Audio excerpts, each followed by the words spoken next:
aujourd'hui, il n'est de doute pour personne que l'assassinat de l'honorable Chéribert Okende demeure sous un flou orchestré par l'appareil de commandement de mon pays. C'est au fait ça la réalité, parce que la vérité, nous ne l'avons pas. Je n'ai jamais vu, moi, un parlementaire décédé et qu'on puisse l'exposer en dehors du palais du peuple. Moi, je n'ai pas vu ça. Moi, je n'ai pas vu ça. La gouvernance actuelle porte sur leur chapeau les sons de l'honorable Okende.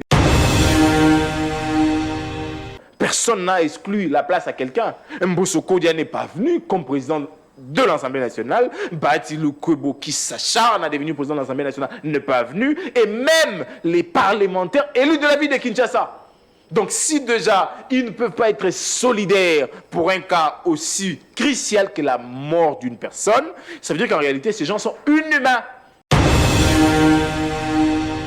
Cette nouvelle donne qui vient bien évidemment nous donner des précisions. Ah, parce qu'il faut le dire, cet élément sonore que nous n'authentifions pas. Pas de précision, peut-être quelques pistes, mais pas de précision. Voyons. Ouais, comment vous pouvez appeler ça précision? Laissez-moi finir mes mots. J'ai dit, face à cet élément sonore que nous n'authentifions pas, qui vient nous donner des précisions. Parce que cet élément sonore donne des noms.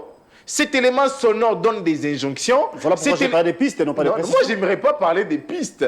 Parce que de noms nous permet de relier ça à la personne. Des pistes nous permettent de relier ça à la fonction. Des pistes nous permettent de relier ça aux itinéraires. C'est fait ça la réalité. Parce qu'il faut le dire. Lorsque le rapport est venu, on nous a dit, bouche bée, vous ne parlez pas. Nous avons presque tempéré, nous nous sommes tus. Mais l'élément sonore vient nous obliger à parler. Mais là encore, on nous interdit pas, mais nous disons nous ne parlons pas. Nous demandons au procureur de parler à notre place. Parce qu'effectivement, ces noms-là doivent être d'une certaine manière auditionnés. Ça, je l'ai dit. Ah, auditionnés qui les noms cités. Mais il n'y a personne qui est au-dessus de la loi dans ces pays. J'ai posé la question, ne vous en faites pas. Vous savez, ça sera la preuve. La preuve où il faut auditionner Christian Tshisekedi. Ça sera la preuve que la justice est en train de se guérir. Parce qu'effectivement, n'est pas auditionné M. Ndayouel, le responsable du renseignement militaire, n'est pas auditionné M. Christian Tshisekedi. C'est en réalité nous dire que cet élément sonore sort du néant, alors que cet élément sonore est rattaché à une personne, bien que nous n'authentifions pas. Donc nous pensons aujourd'hui que la meilleure de garantie que la justice puisse nous fournir, c'est bien évidemment réouvrir ces enquêtes. M. Modero ne devait nullement être interpellé par les renseignements militaires parce que, déjà, je vous ai donné la définition de la DEMIAP, détection de militaires anti-patrie. Je ne vois pas de ces infractions citées une infraction qui va à l'encontre des normes de la patrie. Par exemple, l'atteinte à la souveraineté intérieure et extérieure de l'État. Je ne vois pas la posture de M. Modero comme militaire. Voilà pourquoi je pense en lieu et place de violer ses droits fondamentaux. Parce que la Constitution de la République voudra ce que toute personne puisse être déférée devant son juge naturel. Et le juge naturel dépend également d'un parquet rattaché. M. Modero, comme parlementaire ou comme ancien ministre, est justiciable de la Cour des cassations. Si en son temps, pour M. Kabound, l'on n'a pas fait ça, si à son temps, pour M. Mamba, on n'a pas fait ça, pourquoi l'avoir fait pour M. Modero? Est-ce n'est pas là donner raison à M. Modero qui, dans cet audio que nous authentifions pas, affirme que ce serait X qui aura appelé Y qui, fort malheureusement, tombe sous les coups de ces mêmes services? C'est fait ça la réalité. Est-ce que ce n'était pas une façon pour eux de les punir, pour les avoir cités nommément? Lorsque l'on arrive au cimetière pour l'enterrer, son cercueil ne voulait pas descendre du véhicule. Le corbillard, qui déjà avait une commande manuelle, parce que si c'est automatique, on peut dire que c'est le caprice, avait une commande manuelle. Le chauffeur, de son volant, il essaye, ça ne tient pas. Il descend, il met la clé, ça ne tient pas. On a été obligé de casser la vitre. Et ça, pour tout esprit élevé, on sait comprendre. C'est-à-dire, d'après vous? C'est pas le message? C'est pas le message? J'aimerais pas faire j'aimerais pas donner ici des cours d'initiation ou je ne sais quoi, mais je pense que les esprits élevés ont compris le message. Je vous rassure comme étant il y a les esprits moins élevés, tels que Giresse qui souhaiterait avoir des précisions. Vous insinuez quoi, en fait? Les jours à venir vont être très décisifs. Monsieur les journalistes, retenez, chers compatriotes, écrivons. Les jours à venir vont être très décisifs. Dans le sens où? Nous allons avoir des basculements, des répercussions. Je n'aimerais pas parler des répercussions. Des basculements qui, bien évidemment, vont couper court à beaucoup de débats. Ce nouveau On a Express, amis fidèles téléspectateurs, vous savez, sous résidence surveillée l'autre fois, ministre de l'Environnement, je parle de tourisme, pardon, je parle de Modero Timba, député national, accusé ou encore sous surveillé, comme j'ai dit un peu, accusé de faux bruits, propagation de faux bruits et les invitations dommageables à la famille présidentielle. Il a cité deux frères du président. Et évidemment, M. Ndaïwel, à en croire ces derniers, il serait à la base de l'assassinat du feu Chérubin Okende. Nous allons vous parler de ça. Nous parlerons également de l'inhumation de Chérubin Okende, l'ancien ministre de Transport, député national, a été inhumé hier, 8 mois après sa mort, parce que vous êtes sans ignorer que la justice avait conclu les enquêtes en disant que c'était suicide, mais en croire certains, les résultats ou encore les rapports de la justice n'ont pas été acceptés par des milliers, même au niveau de sa famille biologique ainsi que politique. Nous allons vous parler de tout ça. Nous parlons également de l'insécurité qui continue à battre son plein de la partie Est. Et donc cet échange qui aura le jour, sans doute, un tête-à-tête, allais-je dire, entre président Félix Tshisekedi et Paul Kagame. Pour ce faire, nous avons le plaisir et l'honneur de recevoir pour vous Maître Jonathan Ngouélé, Monsieur Jonathan Ngouélé, que vous connaissez, qui est de l'opposition, qui est en même temps coordonnateur et président de ce mouvement qu'on appelle Pour l'amour du Congo, membre de la MOUCA. Il est notre invité, le tout premier. Le deuxième, ça sera Joël, en fait, ça devrait être Joël Kitenge. Mais hélas, par faute de temps, Maître Joël ne sera pas de nôtre. On va présenter l'émission avec Jonathan Ngouélé, à qui j'ai dit bonjour et je dis à vous. Bonjour M. Guélor, bonjour également à nos grands téléspectateurs qui nous suivent, qui même nous suivront au travers de rediffusion. J'aimerais bien que dans les présentations, vous puissiez généralement ajouter opposant à la mauvaise gestion de M. Tshisekedi. Parce que cette mauvaise gestion ne nous laisse pas indifférents. Cette mauvaise gestion nous impose une certaine rigueur dans la critique, une certaine contribution dans les propositions et éventuellement les réflexions. Voilà pourquoi nous avons accepté de porter le flambeau de l'opposition comme étant un de ceux-là qui militent pour une meilleure gouvernance en critiquant, en apportant des arguments contraires à la mauvaise gestion apportée par la gouvernance Tshisekedi.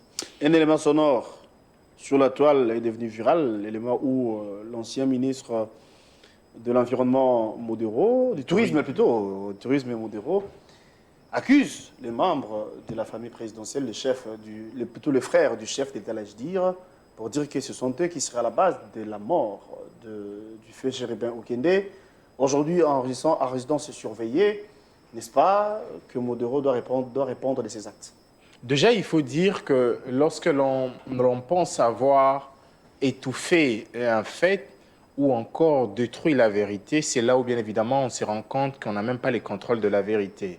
Personne n'imaginait, moins encore ceux qui ont bien évidemment orchestré ces faits, qu'un jour, un des membres de l'Union sacrée opinera sur cette question et de cette manière-là. Personne ne l'a vu venir. Là, qui vous dit que c'est vrai, voilà pourquoi on parle de propagation de faux bruits. J'arrive. Ça veut dire qu'en réalité, nous devons tous être sur nos gardes dans la manière dont nous appréhendons le fait.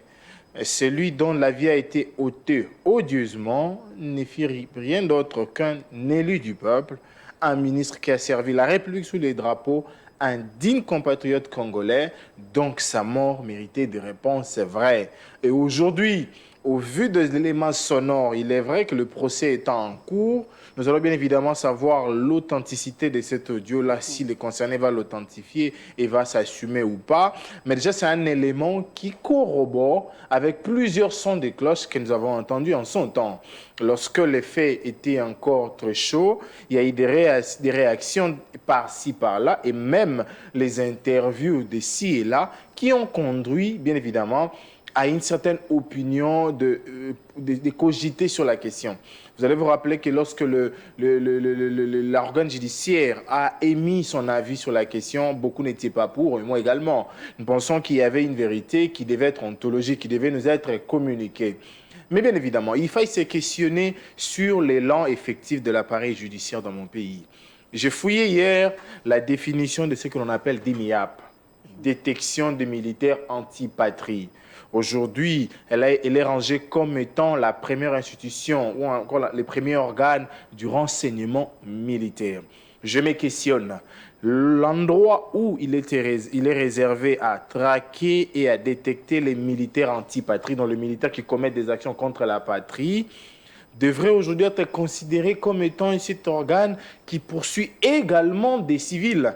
Parce que M. Modero Ntimba, à ma connaissance, n'a jamais été sous les drapeaux comme militaire, mais plutôt est civil. Lorsqu'on lui poursuit là-bas pour des faits tels que propagation de faux bruits, imputation dommageable, on se questionne. Déjà que nous savons la méthode ou encore la méthode coercitive utilisée par ces services, nous pensons que c'est une énième violation de loi de la République qui est orchestrée par cette instance. Parce qu'il faut le dire... Il a sollicité même la liberté provisoire, voilà, malheureusement, sans voilà. succès. Il faut déjà rappeler que la personne humaine en elle-même, elle est sacrée. Et même la liberté et la règle, la détention n'est qu'une exception. Lorsque vous voulez appréhender quelqu'un, il faut le faire dans les règles de l'art. Je ne vois pas la difficulté qu'aurait l'appareil judiciaire en demandant au parquet civil de poursuivre M. Ntimba. Ces accusations sont graves quand il cite nommément les gens qui, du reste, sont le membre de la famille présidentielle. Est-ce qu'il en a des preuves? Est-ce qu'il était là il y a lieu qu'il soit interpellé au point de donner les précisions? Mais vous savez... Parce qu'il y a eu mort d'homme, nous déplorons la manière dont Chéribin a été tué, disons-le comme ça. Mais sinon, quand Modero estime qu'il a certaines informations, il y a lieu qu'il soit interpellé pour donner les éclairages. Vous savez, il y a eu plusieurs dires dans ces mêmes pays qui ont conduit à des affirmations. J'ai vu des vidéos de gens qui citaient nommément des gens qui auraient ôté la vie. Paix à son âme à notre compatriote Chebea Floribert. J'ai vu des gens citer nommément de compatriotes congolais qui auraient été à la base d'une certaine violation de règles. Mais aujourd'hui, s'il faille se limiter qu'à ça, on se posera la question, est-ce qu'il a dit sans maîtrise ou sans connaissance de cause? Ça, je dis non, parce qu'un homme de son rang, parlementaire par 2 fois, ministre 1 fois, on sous-entend qu'il a comment on dit, des entrées qui, bien évidemment, pouvaient le fournir. Voilà pourquoi il est entre le main de la justice à nos jours. Nous sommes très d'accord que la justice puisse s'y mettre, mais nous sommes encore plus d'accord que la justice puisse le faire en respectant les normes. C'est-à-dire... Voilà, M. Modero ne devait nullement être interpellé par les renseignements militaires parce que, déjà, je vous ai donné la définition de la DIMIAP, détection de militaires anti-patrie. Je ne vois pas de ces infractions citées une infraction qui va à l'encontre des normes de la patrie. Par exemple, l'atteinte à la souveraineté intérieure et extérieure de l'État. Je ne vois pas la posture de M. Modero comme militaire. Voilà pourquoi je pense en lieu et place de violer ses droits fondamentaux. Parce que la Constitution de la République voudra à ce que toute personne puisse être déférée devant son juge naturel. Et le juge naturel dépend également d'un parquet rattaché. M. Modero, comme parlementaire ou comme ancien ministre, est justiciable de la Cour des cassations. Si en son temps, pour M. Kabound, l'on n'a pas fait ça, si en son temps, pour M. Mamba, l'on n'a pas fait ça, pourquoi l'avoir fait pour M. Modero? Est-ce n'est pas la donner raison à M. Modero qui, dans cet audio que nous authentifions pas, affirme que ce serait X qui aura appelé Y qui, fort malheureusement, tombe sous les coups de ces mêmes services. C'est fait ça la réalité. Est-ce que ce n'était pas une façon pour eux de les punir, pour les avoir cités nommément? Parce que vous allez bien évidemment vous en convenir avec moi qu'aujourd'hui, il n'est de doute pour personne que l'assassinat de l'honorable Chéribert Okende demeure sous un flou orchestré par l'appareil de commandement de mon pays. C'est fait ça la réalité, parce que la vérité, nous ne l'avons pas. J'ai rejoint en ces temps, même ces enfants-là et même sa famille, qui disent qu'ils ne sont pas prêts à accepter cette réalité-là comme père de famille, comme citoyen, comme père de famille attentionné, c'est d'ailleurs la phrase qu'ils ont utilisée. Ils ne pouvaient pas se donner la mort. Et même les cardinals qui renchérit encore, on se suicide avec son propre arme, et puis on a le temps d'entrer, de remettre sa ceinture. Ce fait de réalité qui nous reste et qui nous laisse plutôt sans mots et qui nous oblige à bien évidemment croire que la justice est réellement malade et même dans un état comateux. Parlons des obsèques de Chéribert Okende, je le parle de l'illumination, c'était hier, vous étiez là, convaincu, hein, parce que c'était ici Notre-Dame de Kinshasa. Les autorités de son parti politique étaient de la partie. Eh bien, aujourd'hui, est-ce qu'on peut dire que comment ça s'est passé? Parce qu'il y a eu même les émeutes, hein, disons-les comme ça, ou encore les accrochages, si vous voulez. Il y avait un haut cadre de l'UDPS qui était là, un officier de l'État, parce qu'il est administrateur dans une entreprise publique de la place. Mais hélas, il a été menacé par les gens qui s'y trouvaient. Est-ce qu'on devrait se comporter comme ça ou bien attendre que, parce que des natures, Okende, c'est un homme de paix, c'est un homme calme. Est-ce qu'il fallait se comporter de la sorte? Vous savez, c'est déjà beaucoup plus difficile pour une famille, tant politique que biologique, d'enterrer un proche. Déjà, le simple fait de se rendre compte à l'évidence, parce que même lorsque quelqu'un est mort et qu'il a la morgue, on croit encore. Mais lorsqu'on se rend compte à l'évidence que la personne est là, lorsque vous êtes devant la dépouille, voilà, nous allons sous peu le déposer sous terre. C'est parmi les chocs ou des moments de la vie que je ne souhaiterais pas vivre, en fait, voilà, que je ne souhaiterais pas vivre, que beaucoup d'ailleurs n'aimeraient pas. Et ensuite de cela, c'est le moment où plusieurs questionnements tombent. Est-ce qu'il était temps pour notre père de partir? Est-ce qu'il était temps pour un compagnon de partir? Est-ce qu'il était temps pour un citoyen digne de partir? Plusieurs questions arrivent. Et face à ces questions-là, les gens ont tendance à trouver immédiatement des réponses. Et aujourd'hui, il est clair que la gouvernance actuelle porte sur leur dos et même sur leur tête les sons de Frère Chéribert Okende. C'est la gouvernance actuelle. Ça, je l'ai dit sans cacher de mots. Mais lorsqu'il faille cerner les circonstances du deuil, comme ancien parlementaire, comme ancien ministre, déjà la famille a dit, aucunement pendant 8 mois, ils n'ont été approchés, ne serait-ce que par l'État congolais. Aucunement. Pour avoir servi la nation. Si aujourd'hui, des anciens ministres sont enterrés avec honneur, des anciens parlementaires sont enterrés avec honneur, pourquoi cela n'a pas été le cas pour Frère Chéribert Okende? S'il y avait des tensions, vous le savez. Non, non. Les tensions, oui, au vu de réalité. De famille, ça, mais les questions d'organisation, je n'ai jamais vu, moi, un parlementaire décédé et qu'on puisse l'exposer en dehors du palais du peuple. Moi, je n'ai pas vu ça. Moi, je n'ai pas vu ça. Et même encore, la puissance... À savoir si c'était la volonté de la famille ou bien le gouvernement n'a pas pu répondre aux desiderata de cette dernière. J'ai été là où les corps étaient exposés. Je peux vous dire, les cadres est peut-être beaucoup plus restreint et calme, mais ce n'est pas beaucoup plus vaste que le palais du peuple.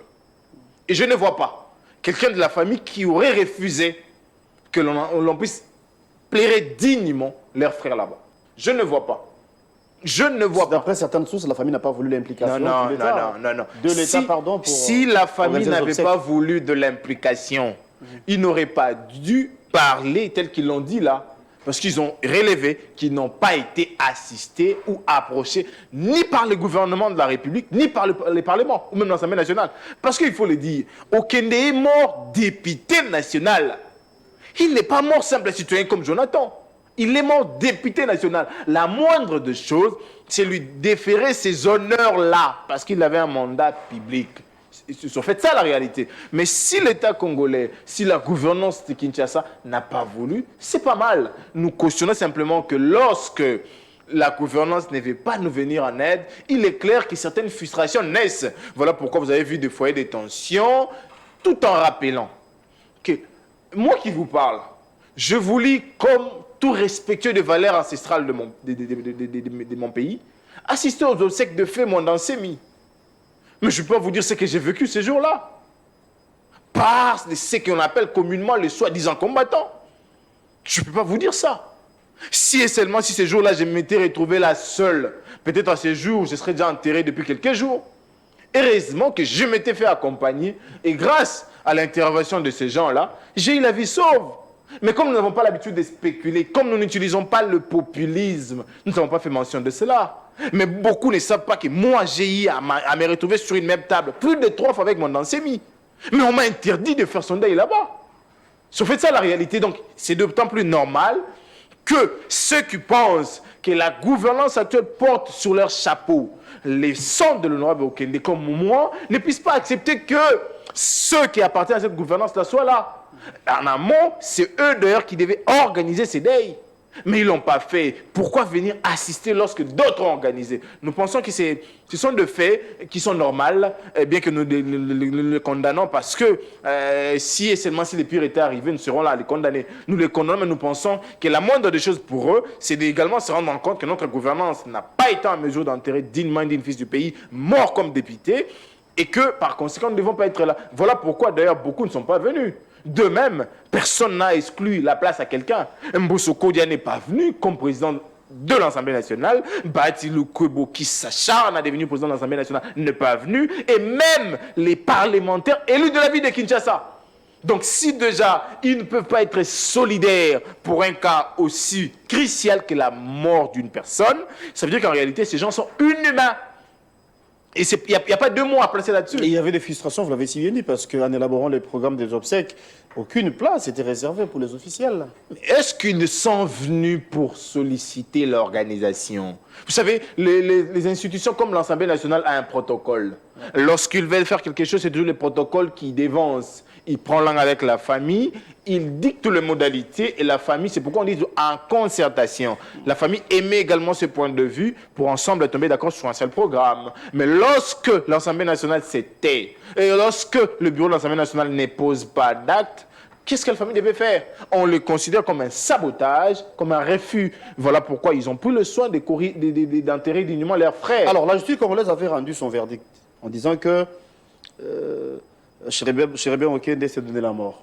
Aujourd'hui, comme on a eu de part, il y a un élément sonore où un ancien ministre, un député, a cité nommément les gens, certaines personnes, certaines autorités, pour dire que ce sont eux qui seraient à la base de l'assassinat de Chérébé Okende. Pensez-vous que la justice se voit dans l'obligation de révisiter ces résultats, ou bien comment ça peut se passer d'après vous? Vous savez, parce que vous êtes également juriste, bien que vous ne soyez pas en qualité de juriste, mais sur ces plans, je pense que vous avez les éléments nécessaires. Vous savez, j'aime bien donner cet exemple. La mort du président Kennedy, le FBI a produit son rapport, mais il a fallu qu'un rapport puisse venir basculer tout. C'est le rapport Warren. Ouais. Lorsque le rapport Warren arrive, tout change. Et le FBI a été obligé de rentrer pour produire un nouveau rapport. C'était le cas avec le procès de Mera. Lorsque la justice produit son rapport, monsieur l'avocat de Mera dit non, ce rapport ne nous convainc pas. Il faille en revenir. Et pendant qu'il plaidait pour de nouvelles enquêtes, il y a un élément nouveau qui a permis à la justice d'aller ouvrir l'affaire. Et voilà, aujourd'hui, Mera s'est retrouvé moins condamné, s'il faut le dire comme ça. Et je pense qu'au vu de cette nouvelle donne, qui vient bien évidemment nous donner des précisions. Ah, parce qu'il faut le dire, cet élément sonore que nous n'authentifions pas. Pas de précisions, peut-être quelques pistes, mais pas de précisions, voyons. Ouais, comment vous pouvez appeler ça précision? Laissez-moi finir mes mots. Oui. Face à cet élément sonore que nous n'authentifions pas, qui vient nous donner des précisions. Parce que cet élément sonore donne des noms, cet élément sonore donne des injonctions. Voilà pourquoi je parle des pistes et non pas des précisions. Moi, je n'aimerais pas parler des pistes.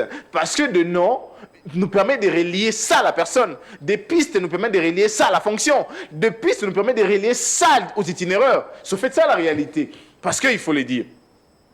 Lorsque le rapport est venu, on nous a dit, bouche bée, vous ne parlez pas. Nous avons presque tempéré, nous nous sommes tués. Mais l'élément sonore vient nous obliger à parler. Mais là encore, on nous interdit pas, mais nous disons nous ne parlons pas. Nous demandons au procureur de parler à notre place. Parce qu'effectivement, ces noms-là doivent être d'une certaine manière auditionnés. Ça, je l'ai dit. Ah, auditionnés qui? Les noms cités. Mais il n'y a personne qui est au-dessus de la loi dans ces pays. J'ai posé la question, ne vous en faites pas. Vous savez, ça sera la preuve. La preuve où il faut auditionner Christian Tshisekedi. Ça sera la preuve que la justice est en train de se guérir. Parce qu'effectivement, n'est pas auditionné M. Ndaïwel, le responsable du renseignement militaire, n'est pas auditionné M. Christian Tshisekedi. C'est en réalité nous dire que cet élément sonore sort du néant, alors que cet élément sonore est rattaché à une personne, bien que nous n'authentifions pas. Donc nous pensons aujourd'hui que la meilleure de garanties que la justice puisse nous fournir, c'est bien évidemment réouvrir ces enquêtes. Parce qu'on ne pouvait pas les clôturer et aussi longtemps qu'aujourd'hui nous nous retrouvons avec des éléments d'ajout. J'ai donné les cas du rapport Warren, j'ai donné les cas du rapport d'enquête des MERA, ce qui veut dire que la possibilité est là. Yeah, oui. Mais s'il faut avancer un tout petit peu, vous savez, j'ai aimé ce qui s'est passé hier comme Bantou, et puis comme un de ceux qui partagent des convictions spirituelles et philosophiques. Vous savez, M. Okende nous a dit quelque chose hier, mais on n'a pas compris ça. Lorsque l'on arrive au cimetière pour l'enterrer, Son cercueil ne voulait pas descendre du véhicule. le corbillard, qui déjà avait une commande manuelle, parce que si c'est automatique, on peut dire que c'est le caprice, avait une commande manuelle. Le chauffeur de son volant, il essaye, ça ne tient pas. Il descend, il met la clé, ça ne tient pas. On a été obligé de casser la vitre. Et ça, pour tout esprit élevé, on sait comprendre. C'est-à-dire, d'après vous, c'est pas le message? C'est pas le message? J'aimerais pas faire j'aimerais pas donner ici des cours d'initiation ou je ne sais quoi, mais je pense que les esprits élevés ont compris le message. Je vous rassure, comme étant Il y a les esprit esprits élevé, moins élevés, tels que Jérès qui souhaiterait avoir des précisions. les jours, Vous insinuez quoi, en fait? les jours à venir vont être très décisifs. Monsieur les journalistes, retenez, chers compatriotes, écrivons. Les jours à venir vont être très décisifs. Dans le sens où? Nous allons avoir des basculements, Des répercussions, des vous dire? non, je n'aimerais pas parler des répercussions. Des basculements qui, bien évidemment, va couper court à beaucoup de débats. Parce qu'effectivement, la famille a donné les go. Ils ont dit qu'ils croient à la justice coutumière. À la justice coutumière. Là, c'est les go. Et maintenant que les concernés lui-même a validé, parce que cet acte-là, moi je l'appelle validation, il a validé. Et je vous rassure que nous allons avoir des réponses à toutes nos questions dans peu de temps. Dans très peu de temps. D'après vous, on aura de réponses à toutes nos questions sur votre point de vue. Dernière question, dernier sujet, parce qu'on va se quitter. Malheureusement, on a commencé l'émission en retard. Il y a eu quelques contretemps. Oui, avec les coupures et la mauvaise qualité des services offerts par la RDC. Les embouteillages étaient à la base de beaucoup de choses, mais bon, on ne peut rien. Sinon, parlons de l'insécurité à l'Est. Il y a eu bombardement hier. Dans le chef de M23, une dame qui a perdu sa vie. Il y a plusieurs blessés. À Minova précisément. Cependant, le chef de l'État, l'autre fois, il avait émis le vœu de rencontrer Paul Kagame. À son tour, Paul Kagame a accepté. Donc, il y aura un tête-à-tête qui verra le jour très prochainement. Ça sera pour quelle finalité, d'après vous? D'aucuns pensent qu'il y aura des concessions qui seront faites. Donc, Kagame va s'amener avec son cahier des charges. Et nous, les Congolais, d'ailleurs, le chef de l'État avait si bien dit que Tozan et l'eau européen, ça va rwandais. Si pas, de leur demander de quitter le sol congolais. Ne voyez-vous pas que c'est aussi une belle option? Je l'ai toujours dit, la gouvernance actuelle pêche par des erreurs d'approche. Parce que c'est bien la RDC, au travers de toutes ces communications, qui a presque été catégorique sur ses positions. Nous n'avons pas à nous retrouver, nous n'avons pas à échanger. Mais c'est cette même RDC qui a participé à 4 tables rondes, s'il faut l'appeler comme ça. Nairobi 1, Nairobi 2, Nairobi 3, Luanda 1. Luanda 2 aussi. Luanda 2. Simplement parce que la RDC n'est pas très courageuse dans ses options. Je l'ai dit. Aujourd'hui, nous sommes d'avis que c'est le Rwanda, des partis supplétifs du RDF et puis du M23 qui nous tue, qui nous violente, qui nous pille. Mais qu'est-ce que la RDC a fait du point de vue international pour que les nations du monde puissent les croire? Ça, c'est un problème. Nous avons dénoncé sous peu l'accord entre le Rwanda et l'Union européenne. Je pense que vous êtes informés. Absolument. Il y a un autre accord qui arrive. Ça veut dire qu'en clair, ils ne sont pas prêts à cautionner nos dires. Parce qu'entre nos dires et nos faire, il y a 2 distances. La distance de l'acceptation et la distance de l'affirmation. Nous affirmons des choses, mais nous ne l'acceptons pas. Le Rwanda nous agresse. Mais c'est à ces Rwandais-là que nous avons donné le droit de raffiner notre or. Ça c'était hier, et puis on a rompu. Non. Le contrat a été rompu. Non, le contrat n'est jamais rompu avec l'or de Sakima. À ma connaissance, non. C'est plutôt les retours du quartier général de Rwanda. Ça, c'est l'information qui est mise à la place publique. Et c'est connu. C'est avec ces Rwandais-là qu'on a voulu en son temps organiser les patrouilles policières à Goma. Vous comprenez qu'il y a un souci. Mais aujourd'hui... On avait cette bonne foi de coopérer avec le Rwanda comme voisin naturel, ça c'est vrai, mais hélas, la réalité est autre. On s'est rendu compte que Kagame ne dit jamais la vérité, Kagame n'a jamais été vrai. Voilà pourquoi on a pris des mesures. Hein. Est-ce que vous avez déjà entendu des 18 ans de règne de M. Kabila, une seule fois où il traitait le Rwanda des partenaires et d'amis? Et même en 2017, la RDC devait prendre la présidence de l'Union africaine. Le président Kabila, en son temps, pond un discours où il attaque au frontal le Rwanda. Au frontal. Et décide de ne pas prendre la présidence. On vient en 2023. Les Rwandais, non, en 2022, les Rwandais soumissionnent pour devenir membre de la SADC. Le président sud-africain, Cyril Ramaphosa, dit qu'il ne peut pas, comme président en exercice à l'époque de la SADC, accepter que le Rwanda adhère parce que le Rwanda s'est comporté mal envers ses États voisins. Notamment la RDC. Notamment la RDC. Est-ce que vraiment, au vu de toutes ces réalités-là, le citoyen Tshisekedi pouvait appeler Kagame ami et frère? Ça, c'est un problème. On y va plus loin. La gouvernance actuelle n'étant même pas informée de la présence sur les sols congolais de rebelles rwandais invités par un ministre, de surcroît un vice-premier ministre à l'intérieur à l'époque. Ça ne fait pas sérieux aux yeux du monde. Si ce que nous considérons aujourd'hui comme rebelles, hier nous les avons nourris, vêtus, logés, c'est qu'en réalité, ils sont là parce qu'ils sont frustrés du mauvais traitement ou encore du non-respect des deals conclus ici. Et ces vérités-là, nous voulons les savoir. Parce que ça nous permettra de savoir qu'est-ce qu'ils ont hypothéqué au détriment de nos vies. Ou qu'est-ce qu'ils ont voulu hypothéquer au détriment de notre avenir. Parce qu'il faut le dire, le voyou d'Ngoma ne cesse de dire qu'il fallait que nous puissions intégrer la garde républicaine, faire notre cantonnement à Boma ou dans le Congo central, des trucs comme ça. Ça, ce sont des vérités qu'ils disent. Mais la partie congolaise, quelles sont les vérités? C'est pourquoi je ne cesse de les dire. À l'heure où nous sommes, la première de personnes à être exécutée pour trahison envers la nation s'appelle Kankonde Gilbert. Parce que ce monsieur a trahi la nation en invitant les rebelles ici. Surtout, sans informer la hiérarchie. Parce que M. Tshisekedi vous a dit lors de son briefing qu'il a été surpris d'apprendre qu'ils étaient ici. Donc, cet acte de trahison, aujourd'hui, devait être mis devant la justice et M. Kankonde est sanctionné à la peine capitale. Donc, son exécution. Ça sera le premier à exécuter à la nation. Si et seulement si on met beaucoup de rigueur, parce qu'il a trahi effectivement la nation. Parce qu'après cette invitation, nos territoires tombent en cascade. Après cette invitation, nos femmes sont violentées en cascade. Après cette invitation, nos minerais sont pillés en désordre. Est-ce qu'il faille rester bouche bée? On avait vidé le prétexte à Paul Kagame, qui l'autre fois disait que le M23 c'était un mouvement congolais. Mais Paul Kagame nous déjoue en sélectionnant ou en recrutant les Congolais. Ici, je me permets de citer Ngoma, vous l'avez cité. Dernière sur la liste, c'est Jean-Jacques Mamba. Bien avant, c'était Corneille Nangaa, Danchalwe et les autres.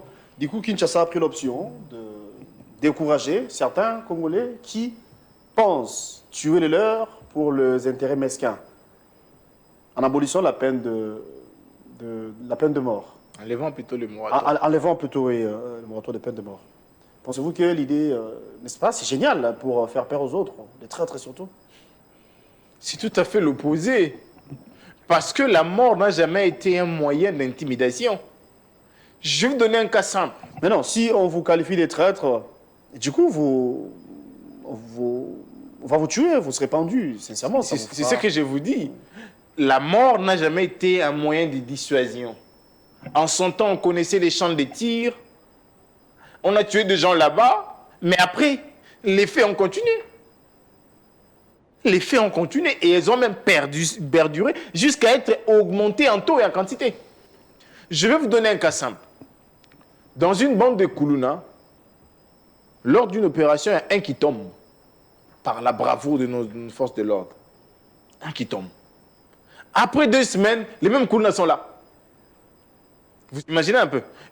En réalité, la mort d'un de leurs compagnons devait servir d'exemplarité. Mais ça n'a pas servi, il continue. Si en son temps, certains officiers ont appris que certains ont été condamnés, pourquoi d'autres refont ces mêmes faits? C'est pour dire qu'en réalité, ça n'a jamais été un moyen efficace de dissuasion. Pour le cas échéant, j'arrive. Qu'est-ce qu'il faut faire? J'arrive. Lorsqu'on parle de la trahison, les premiers des traîtres ou des premiers de ceux qui ont trahi la nation s'appellent Gilbert Kankounde, l'ancien ministre de l'Intérieur. Il est où maintenant? Chez lui à la maison? Candidat sénateur, calmement et confortablement installé. Qui est celui qui a trahi la nation? Mais c'est celui qui a permis aux Rwandais de raffiner notre ordre de Sakima. Qui est celui qui a trahi la nation? C'est celui qui a permis au quartier général de Rwanda de s'installer au Congo. Qui a trahi la nation? Non, là, c'est ça. Là, c'était plutôt le cadre de coopération économique. Qu'est-ce que vous dites là? Coopération économique avec son agresseur, c'est une trahison. Tu ne peux pas coopérer avec ton agresseur. Nous savons que le Rwanda est pauvre. Nous savons que le Rwanda nous agresse depuis des vingtaines d'années. Mais nous acceptons qu'il puisse avoir des moyens. Pour en faire quoi après? Pour nous tuer. C'est pourquoi j'ai dit coopération économique avec son agresseur, c'est une trahison. Mais aujourd'hui, il faut le dire, lorsqu'on a décidé de prendre ces moratoires-là, il faut le dire, on l'a pris par acte d'Assemblée. C'était l'Assemblée nationale à son temps. Par une résolution adressée au chef. Mais aujourd'hui, on décide, par une gouvernance démissionnaire, d'élever le moratoire. Déjà, il faut dire que le droit administratif qui m'a été enseigné par mon maître, Feyou Mabiaba, lui, voudra à ce qu'un intérimaire puisse se limiter à la gestion des affaires courantes. Pire encore, les communiqués de M. Nimbo, les DIRCAP du citoyen Tshisekedi, a limité les tâches dévolues à ses membres de la gouvernance démissionnaire. Et parmi lesquels il est nullement repris des décisions qui engagent la nation, comme cette levée de moratoire. Déjà, une violation manifeste et flagrante de la conscience de la part de Mme Mutombo. Rose, je crois. Rose. Mutombo, oui. Mais deuxièmement, lorsqu'on dit que même ceux-là, ou encore ses compatriotes qui se comportent en bandits urbains, ou qui exercent le banditisme urbain, doivent être jugés devant les juridictions militaires. Ça dérange la conscience de la loi. Parce que l'âme de la loi voudra que toute personne puisse être jugée devant son juge naturel. Mais au final, qu'est-ce que nous voulons? Parce que vous et moi avions l'habitude d'écrire matin, midi, soir l'insécurité à Kinshasa. Les Koulouna. Kinshasa en termes d'exemple. Voilà. Oui, les Koulouna, tout ça là. Alors là, maintenant, on essaie de mettre en place des mécanismes pour mettre fin à ces systèmes. Vous vous acharnez encore. Je vais vous donner en chitant la meilleure des options pour cela. La meilleure. Mais laissez-moi critiquer d'abord cette gouvernance. C'est pourquoi je suis opposant à cette gouvernance. Je vais critiquer, puis après, je vais proposer.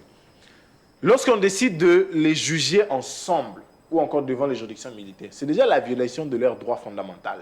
Parce qu'il est de principe que les militaires doivent être jugés devant leurs pairs, et les civils devant les civils.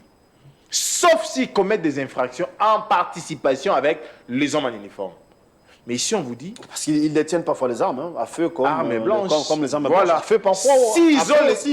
S'ils ont les armes de type militaire, d'office, ramenez-les là-bas. Mais s'ils ont les armes blanches, pourquoi vous l'amènerez là-bas? C'est un fait. Parce que là-bas, ils vont être soumis à 2 lois. Le code pénal ordinaire et le code pénal militaire.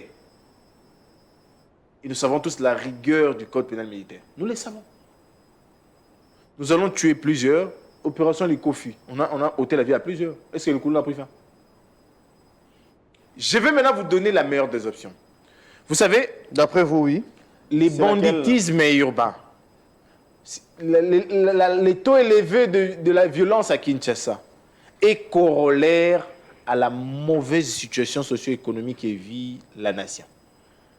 Si aujourd'hui la nation arrivait à organiser les partages équitables et équilibrés de ses ressources, si aujourd'hui la nation arrivait à créer de l'emploi, si aujourd'hui la nation arrivait à faciliter l'autoprise en charge de personnes, nous n'aurons pas de Koulouna. nous n'aurons pas de Koulouna. J'ai été dans un pays... Vous pensez qu'aux États-Unis, il n'y a pas de bandits là-bas, il n'y a pas de malfrats? En France, il n'y a pas de délinquants? C'est Est-ce que je peux une situation qui semble être naturelle, c'est partout au monde. L'insécurité se vit partout.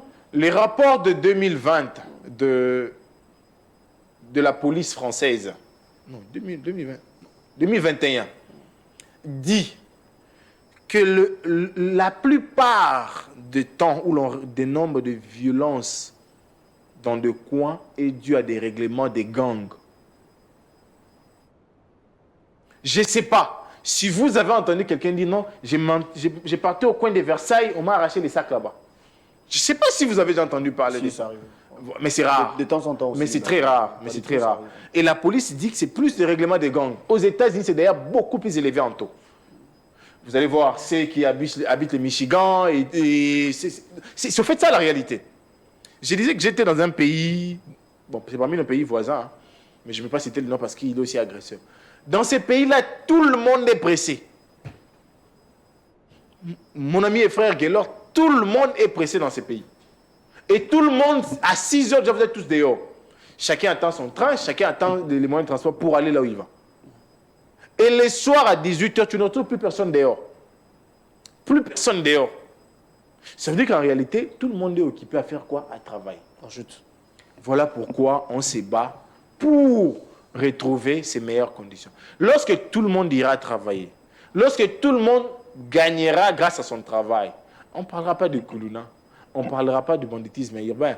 Voilà pourquoi je pense que la meilleure des solutions, c'est de prendre des politiques publiques. Je l'ai toujours dit à cette gouvernance. Vous savez pourquoi la gouvernance de l'époque avait presque activé l'INPP?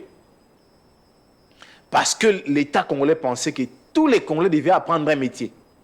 Pour former la jeunesse, former voilà. les jeunes, en fait. Et en son temps, il y avait plusieurs activités. Je me rappelle, la Fondation Weranson qui envoyait de temps en temps les jeunes là-bas. Et avec le partenariat avec l'État congolais, les frais étaient réduits. Ils apprenaient les métiers. La Fondation Weranson est la seule fondation à nous avoir produit beaucoup de chauffeurs sur Kinshasa. Beaucoup. Mais aujourd'hui, que fait l'État congolais pour organiser cela avec des fondations? Les fondations, aujourd'hui, on prend l'argent qui est pour nettoyer les villes. Comme le fait la Fondation Godé pour Banda Lungo. C'est la fin de cette émission. Vous avez parlé de la ville. Laissez-moi vous poser cette question. La ville province de Kinshasa, en termes de gouvernance, qui répond au profil de bon gouverneur pour Kinshasa dans les jours à venir? Qui peut gérer la ville de Kinshasa prochainement? Il y a les noms qui sont cités d'ailleurs, ce sont des candidats. Ils sont connus. L'UDPS a donné son ticket. Il y a les indépendants aussi, ils sont nombreux. D'après vous, qui peut faire l'affaire? En tout cas, jusque-là, je ne vois personne être à la hauteur du défi de Kinshasa. Parce que Kinshasa, aujourd'hui, a besoin d'un homme de la situation. Ouais. Les tickets de l'UDPS, pour commencer par là, c'est un ticket monstre. Un ticket Satan. Monstre, c'est-à-dire? Un ticket Satan pour la ville. Alors que vous n'avez même pas son cursus, vous ne le connaissez pas. C'est vous qui l'avez pas, moi je l'ai, je vais vous expliquer ça tout à l'heure. L'UDPS va avec les MLC. Les MLC avec M. Moulangi. J'ai fait 2 jours. C'est pas Idi Yele? Idi Yele, on l'appelle Idi Yele Moulangi. J'ai fait 2 jours à l'Assemblée provinciale de Kinshasa en train de lire les PV de toutes les plénières organisées par cet organe délibérant. Et nulle part, M. Yele a pris la parole. Nulle part. J'ai fait 2 jours. Un lot de PV. Parce que toutes les plénières sont consacrées par des PV. Il n'a jamais opiné pendant 5 ans de parlementaires. 5 ans. Ils ont tenu plus de 70 plénières. Et il n'a nullement pris parole. Nullement pris parole. Et je ne me suis pas arrêté là. J'ai questionné ceux qui ont vécu la vie parlementaire avec lui. Il me dit que quand M. Moulangi entre au Parlement, c'est pour croiser les bras et commencer à regarder les 3 membres du bureau, les 5 membres du bureau. Il est en observation peut-être pour bien faire. Hein. Voilà. Donc il a observé pour dégager son Il a observé pendant 5 ans. Et dans la ville, il fera quoi? Il va encore observer pendant 5 ans. Non, c'est là, là où il va dégager son énergie. J'arrive. La ville a besoin de quelqu'un qui peut présider les réunions du Conseil des ministres. Et quand on préside, on parle. Parce que le gouverneur peut être en déplacement. Lorsqu'on préside, on parle. Il n'est déjà pas en mesure de s'exprimer comme parlementaire. C'est pourquoi j'ai dit, les gens de Ngirigiri doivent comprendre les malheurs qu'ils nous donnent maintenant comme parlementaires. Ce sera lui les malheurs s'il parvenait à devenir vice-premier. On va se quitter déjà. Et son titulaire, quelqu'un qui sort de nulle part, Qui connaît chez les Bumba à Kinshasa? Il ne faut pas oublier qu'on parle là de droit de sol d'abord. Il y a des autochtones de Kinshasa. Qui connaît chez Bumba à Kinshasa? Qui connaît Bumba d'abord? Qui les connaît? Qui les connaît? Si vous ne les connaissez pas, il y a certains qui le connaissent. Non. Connaître la personne, c'est d'abord avoir son curriculum vitae qui vous dit il a été. Et quand vous examinez, vous dites oui, en tout cas, il peut. Quand je vois le curriculum du Mouzito, IGF, ministre des Finances, Premier ministre, j'essaie de dire oui, c'est quand même un monsieur qui vaut. Lorsque je vois le curriculum de Fayoulou, il a travaillé dans les grandes organisations, je dis oui. Il a été parlementaire, il a proposé, je me dis oui. Lorsque je vois le curriculum vitae de Matata, je sais opiner. Quand je vois le curriculum vitae de Sele Yalagouli, je sais opiner. Mais quand je vois le curriculum vitae de Bumba, je vois des Molangui, je me dis, mais qu'avons-nous fait? Qu'avons-nous fait pour mériter ça comme candidature? Mais Jonathan, merci. Déjà, alors qu'il y a des candidats, il y en a plusieurs. Il y a aussi celui qu'on appelle Deyo, oui, Deyo, qui pense que parce qu'on est très proche... Il veut se présenter comme candidat indépendant. Bon, il pense que comme on a été une fois partenaire à des étrangers et que l'on a créé bien son salle de spectacle, avec 6 personnels dedans, on peut gérer la ville. C'est aussi ça le problème. La ville a besoin de managers. C'est un entrepreneur, hein. Il a mis en place une agence qui en son temps avait fait beaucoup de succès. Je parle des niveaux. Coup de chapeau à lui parce que c'était un pari gagné. Hein. Et cette agence n'avait pas 20 personnes comme personnel engagé. Je connais ce dont je parle. La réalité, c'est celle-là. Voilà pourquoi moi j'ai dit, le meilleur des options pour nous, c'est d'abord de scruter tous leurs PV, leurs CV plutôt. Mais je pense que comme on est dans une gouvernance des bandits... Ada Bombolé aussi candidat. Lui au moins il peut, mais qui va les voter? Qui va les voter? Qui va les voter? C'est ça le problème. Parce qu'avec tous ces parlementaires qui sont à la solde de billets de banque, c'est difficile. On va vous retrouver prochainement. L'honneur est Partie nôtre. remise en tout cas, parce qu'on n'a plus le temps. La télé, c'est le temps, vous le savez. Merci d'avoir répondu à cette invitation. Merci à vous Je également. rappelle que vous êtes opposant au régime. Merci de Vous êtes, vous l'avez si bien dit au départ. Ouais. Vous êtes coordonnateur, président de ces mouvements qu'on appelle pour l'amour du Congo. Opposant à la gestion de M. Tshisekedi. Voilà. Je m'oppose à lui, à sa mauvaise gestion, Vous êtes de la Mouka. qui, du reste, n'arrive pas à pacifier le pays. Vous êtes de la Mouka. Maître Jonathan Goulé, merci beaucoup. Merci à vous également. C'est la fin de cette émission. On va vous retrouver demain, à la même heure, avec le même plaisir pour un nouveau numéro. Demain, on recevra pour vous Nico Faye. Nico Faye et quelqu'un de l'UDPS. Bon, vous serez informés. La rediffusion, c'est à 18h. Les internautes, abonnez-vous. Merci à Brandon Milalou. Merci à Pamphile Makanda. Merci à Moloto Cantoni. Voilà, il est là. Merci également à Guillaume Dinga. J'ai vu Jires Mabeka. Merci à vous tous. Alors, on va vous retrouver demain avec le même plaisir. Encore une fois, à mon invité, merci pour la disponibilité. Merci.